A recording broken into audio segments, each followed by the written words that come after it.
Hello, everyone, and thank you for checking out this on-demand webinar where we're going to talk all about the causes and cures of low user adoption. So we're going to jump into why your CRM project might not be working or how you can alter a few things to make it a lot better and have your users actually in the system. Just some background about Faye BSG. Our tagline is welcome to the software you've always wanted, and we really believe in that. We partner with a lot of different CRM vendors. We're an elite partner at Sugar CRM, and we're actually named the 2020 Global Reseller of the Year. We're a master Zendesk partner. We also partner with Salesforce and HubSpot. We create custom solutions when our clients need that for their particular use case. We really just try to ensure that you guys get the most out of your systems so that you're actually getting what you need out of them.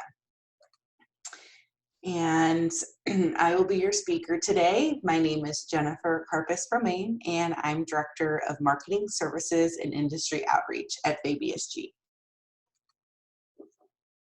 So what can you expect from today's session? Well, we're going to talk about, excuse me, the most common issues during CRM implementation and kind of why aren't some of these projects working? What are the most common reasons why? And then we'll talk about the strategies and the techniques to combat these issues. And then we'll also jump into some ways to encourage the behaviors that you want your team to be using inside the system. And the whole reason why we're talking about this is because we just don't want to go around and around and around hoping that these user adoption issues fix themselves. In truth, about 65% of all CRM projects fail. So if we're not doing something to help us not be part of that 65%, then we're going to become it. So we want to make sure that we're really paying attention to some successful techniques to make our CRM projects successful. And why do we care about user adoption at all? Why is this such a piece of the puzzle? Well, without a comprehensive user adoption strategy, then your CRM is probably going to fail like 100% of the time. If we're not doing something to combat that, to really think about the issues that we're having, to work through them, to keep up with them and not just set up goals at the beginning and let them fall by the wayside. If we're not really working through them, then we're going to waste all that precious time and money and resources that we put into the CRM implementation. And that's the last thing that we want to do. So, common issue number one. The CRM is not the center of gravity. So every business has some type of specific tool that it relies on, whether that's email and spreadsheets, or maybe you still use a filing cabinet in the office or some type of virtual filing cabinet like Box or Dropbox. Whatever that looks like for you. Maybe you still use Post-it notes, and I'm not going to make fun of Post-it notes because I use them every day. However, I use them for my personal notes, just things that Jen needs to see and not to the rest of my team. Anything else that I need my team to see, to have full transparency and to be able to have the best relationship with our customers, that's going right into the CRM. And that's how the rest of the team operates too. And if that's not happening, that's going to be a really big issue. I always like to say that a CRM is only as useful as its least participating user. So if you have 3 sales team members that are actively using the CRM and one that doesn't, you're still going to have some inconclusive data. You're going to have information that's missing. So when you're pulling reports, you're not really getting that full view of your customer. So that's why it's really important that when we have a CRM, that we have it in the center of every business process and have it connected to all these other things that we're using, which we'll get into in a little bit. The second common issue is just a bad rollout. Implementation really takes some customization and training and user testing. And a lot of companies don't understand all that. They don't understand the intricacy of implementing the CRM, or they just are minimally investing in it. So they kind of just order the software for a vendor, install the stock version, tell their employees to figure it out. And if you've ever been a part of this type of implementation, it's rough. Employees are kind of forced to navigate through a complex, cluttered system, and there's a lot of options and screens and tools that they might not need. And ultimately, we're getting a new CRM because we want to increase efficiency. We want to better the workflow for our end users. And if we're not helping through that process to make that happen, it can be very challenging. And if it's very challenging with little help, then they're not going to want to use the system. And that takes us into issue number 3, which is just a loss of confidence, because first impressions do matter for software too. And past failures can leave scars. One of the worst side effects of a bad CRM rollout is that it does lead to this user's loss of confidence. If you first roll it out and you didn't really give them any support, and then you're like, oh shoot, we should have done that, and then you try to kind of help it along, a lot of users will just have that first impression in the back of their minds, and they won't be as confident in using the system or caring about the system. Even if substantial improvements are made, they still won't want to use it because of that bad taste in their mouth from that initial encounter. And sometimes, even if you are doing everything right in this CRM implementation, if they've had bad experiences in the past, they might be a little hesitant to kind of get started in this one. Hard to adapt can mean that they won't adapt. But there are ways to combat that, which we'll get into in the second half of this presentation. Issue number 4, just laziness. We've always done it this way, so that's the way we always should. That's my least favorite sentence in professional life and personal life. I think that we could be content in what we're doing, but always strive for something better. But most people like to stick with what they know. And if an established workflow does the job, or at least in their mind, it's doing the job, oh, we're doing this, it's working, why are we going to change it? I think that's something that probably all of us have heard from someone at some point in our careers. And convincing that person to change could really be an uphill battle. And that's going to be especially true if we're just giving them vague reasons on why they should. Oh, we have a new sales manager that came in, they want to have a new CRM, so we're changing. But if we're not saying, hey, the new sales manager is coming in, they want us to change our CRM system because the new system is able to do A, B, and C for you. And it's not just saying kind of what the CRM can do for the overall company, but explaining what they can do for each individual role that you have at the company. That's going to go a long way. They'll understand more about how this could help them and what they do, how it might be able to automate some processes that they do, so they're not just manually inputting the same thing over and over and over again. Issue number 5, a slow and buggy process. So ultimately, we are like goldfish sometimes, and if it takes us a little bit of time before we can get into a system, we're not going to want to use it. If it's slow and buggy and the screen that we're trying to get to is taking a long time, we just aren't going to want to use it. And we want processes that are simple and fast. And I like to talk about too, just that consumer product experience.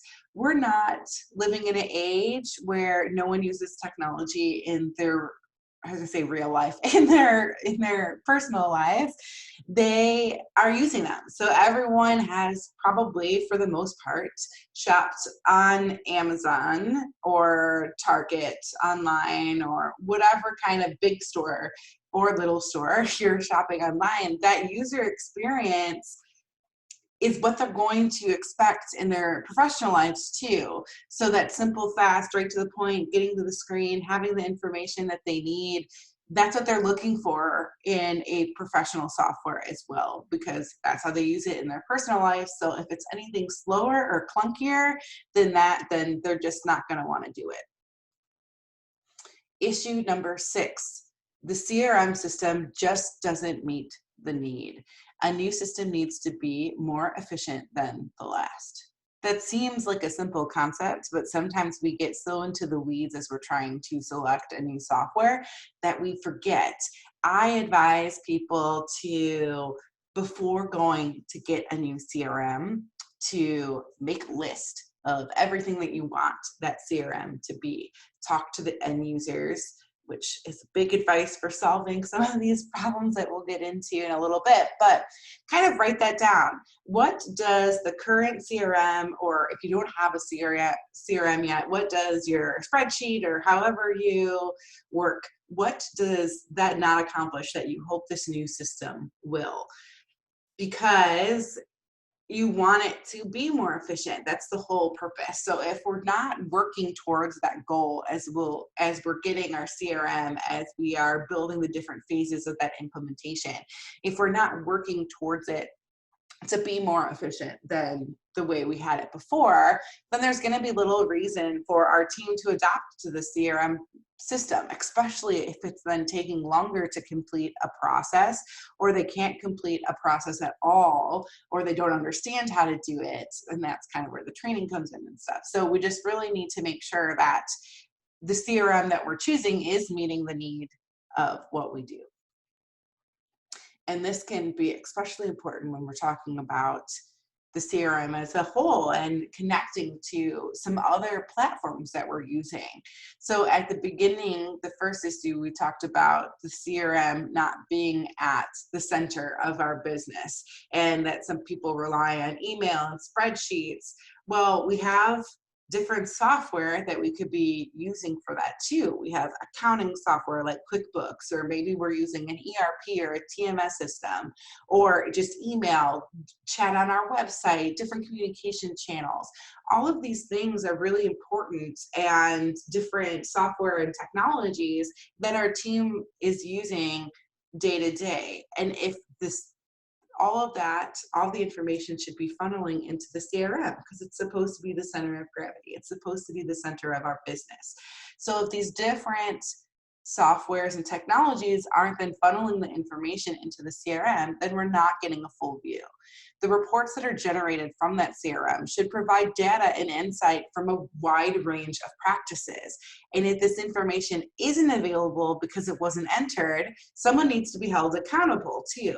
And if we're not then having that full scope, if we can't see everything that everybody's doing, then we're not able to improve. We're not able to kind of see where the technology might need to be shifted or changed or connected or whatever that looks like. Issue number 8, lack of enforcement. Buy-in is needed from the top to the bottom. So obviously we need our end users to want to use the system, and that's what a lot of these other issues are tackling, is kind of why your end user wouldn't want to use it just from a day-to-day workflow.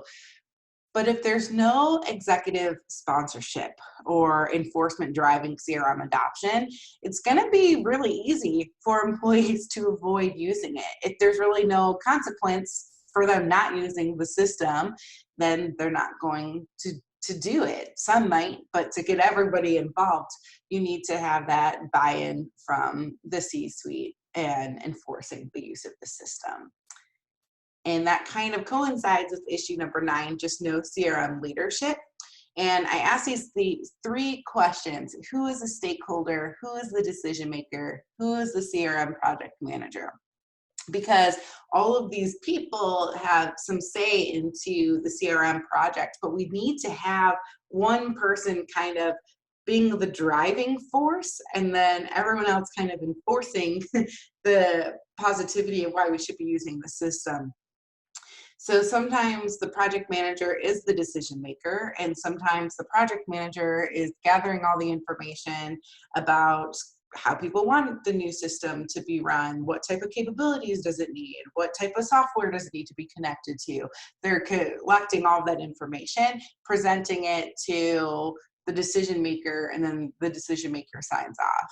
But if there's no one really driving that conversation and making sure that we're hitting deadlines and things like that, then it's very easy for a CRM project to get derailed.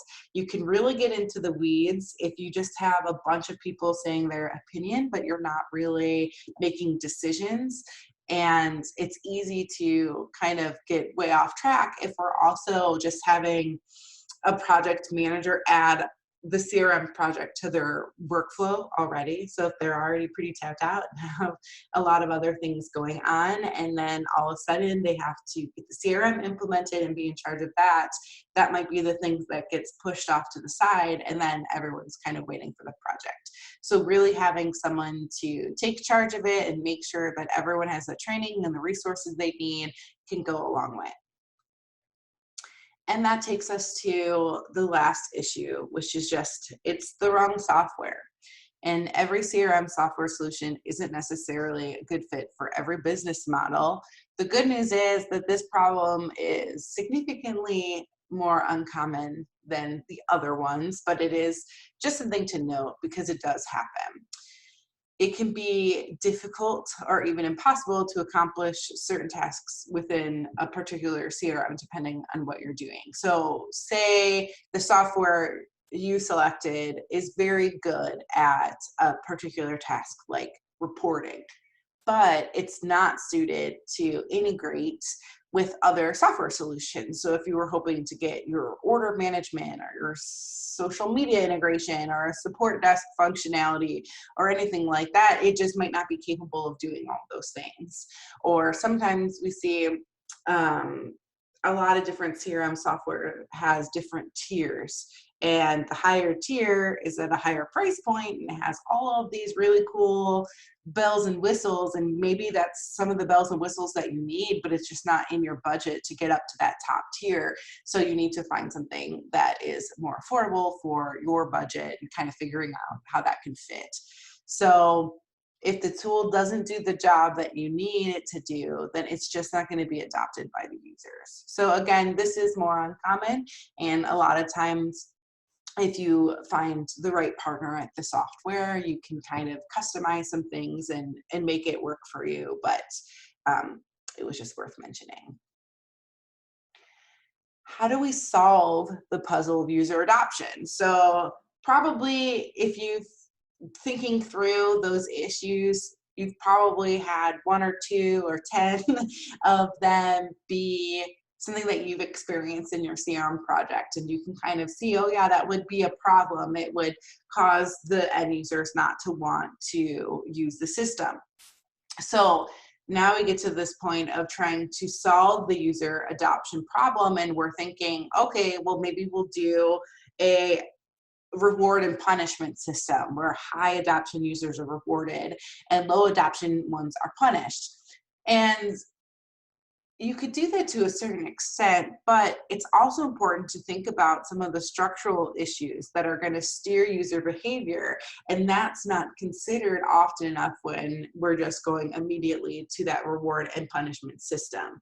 So if we think about some of those issues that we just talked about, a slow and buggy system, that is going to interfere with a user wanting to use the system, but it's really not their fault. If they're not able to input something into the system because it's slow and times out, if something feels really laggy, that is not necessarily all their fault. That can be solved by the software too. So that's why it's important to be checking in, and we'll get into these solutions in a minute that are going to help solve some of the user adoption problems without just saying, okay, if you use it, you get a reward. If you don't use it, you're punished. There are other ways to kind of drive that user behavior that we want. Solution 1 is avoid silos. We want their 360-degree view of data. And we want that data to be shared with different departments. The CRM's job is to bring all of that data together and make it accessible. but it can't do that if users are storing it in non-integrated systems. So that's why it's so important to do that. I know that sometimes people get a little unsure how that can work, because what if I want a sales rep to be able to see an invoice from the accounting software, but I don't want them to be able to edit it? If I break down these silos, is that going to be what happens? That people are kind of going into other departments and either intentionally or accidentally messing things up. And that's just not the case. You can set up what that sync looks like. So you can have that information flow inside the CRM with the read-only copy, so that if a customer did call a sales rep to ask a question about a particular invoice, instead of having to transfer that customer over to the accounting department, they could just take a quick look and answer some quick questions about that invoice, because they just have a read-only copy. They're not able to edit it.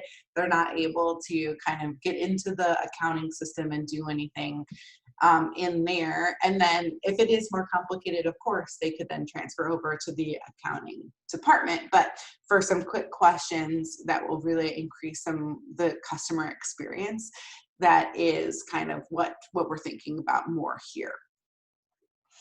And then solution 2 is user experience. So we want to keep it simple.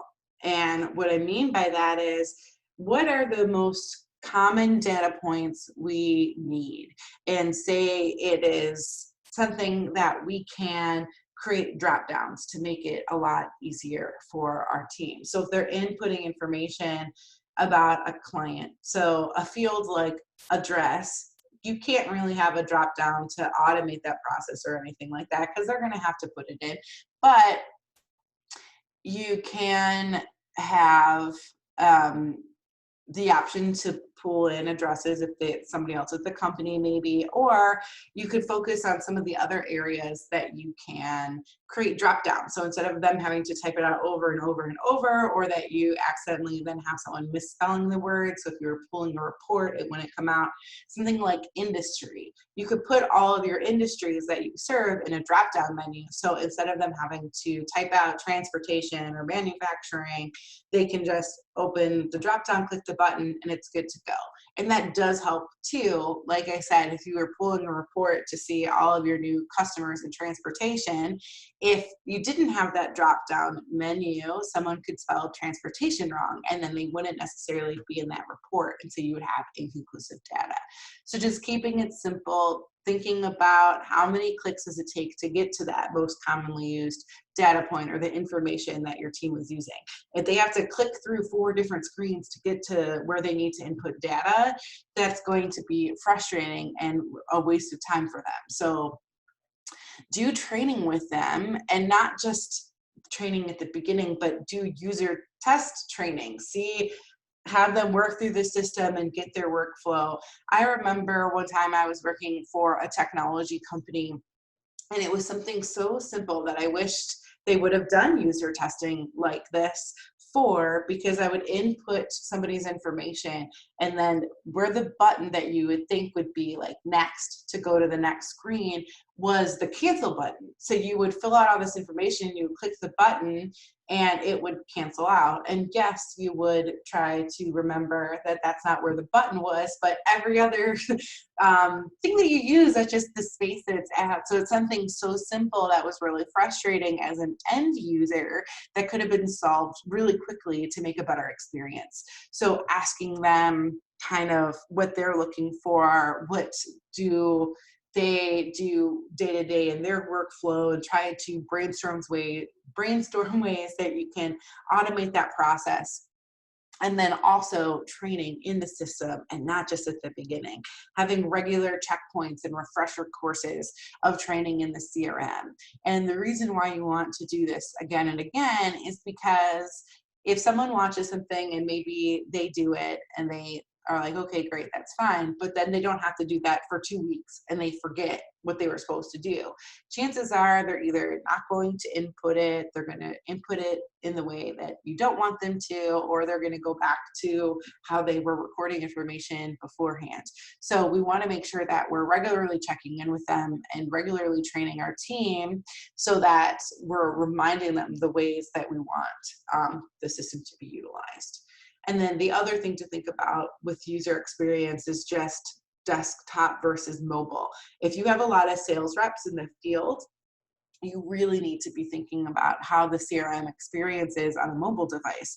Because if we want them to be inputting information as they're going along, if they're meeting with customers, or if they're going to manufacturing plant, or whatever that looks like, if they're not able to quickly put it in a mobile device, there's a good chance that that information isn't going to be put in, because by the time they get back to the office or get back to their home office, all that information will probably be put somewhere else, and then they're not going to take the time to redo it. So just thinking about the user experience on a desktop and a mobile, and kind of what your team looks like and how they're using it. Solution number 3, voice of the end user. So that is really, really important. It's customer relationship management. So we want to think about the customer, but we want to think about the employee's relationship with the customer. So how can our team best serve our customers? So to do that, we need to ask our team how they're using the software. So that way we can best manage our customers, have the best customer experience. CRM users should always feel empowered to provide these suggestions and feedback. And if a process is too complex, they're not going to get what they need at a certain stage of the workflow. So that's a great way to get some of these problems addressed. And also, the sooner you get the end user involved in the conversations about the CRM, the more buy-in they're going to have when you implement the system, because they're already familiar with it. They understand the purpose of it. You've asked them, what the old system did that they would like to see in the new system, or they've explained the things that the old system didn't do that they would like to see in the system. So that's just a really important piece of it. And having them more involved makes it more likely for them to use it. So everybody wins. Solution 4 is process improvements. So I put UX testing again, and that's really important. So this kind of overlaps between our last slide and the next slide, because they kind of all run together, but I wanted to break them out. So the process improvements, it does, by asking your users how they're using it, you can find ways to automate their process, and you can see where they're using, when they're using, and where you can automate. You can see how they're using the system, how they use the old system, where improvements can be made. You can also monitor their usage, and you can gamify, which is going to take us into our next slide. So incentive, the biggest thing that we can do to get our team to want to use the system is to give them incentive. So we can first demonstrate the value of the CRM to them. So not just saying what the big solutions are going to be made for the entire company, but to them specifically. This CRM will help you in your workflow because you can automate not having to type in the industry every single time you are inputting a customer. And there's a lot of fields that you can do drop downs and such for. Explaining to them that value to them, how it will ease their workflow, how it makes their life easier. And then you can gamify the system. And this is where the rewards do come in. So for instance, Splash for Sugar CRM is a gamification engine that just goes right into the CRM platform, and a manager can set up competitions, whether that be individual competition or team competitions, depending on how you want to challenge your team to work. You can have badges. So if they hit a certain amount of data points, they can have a really cool badge.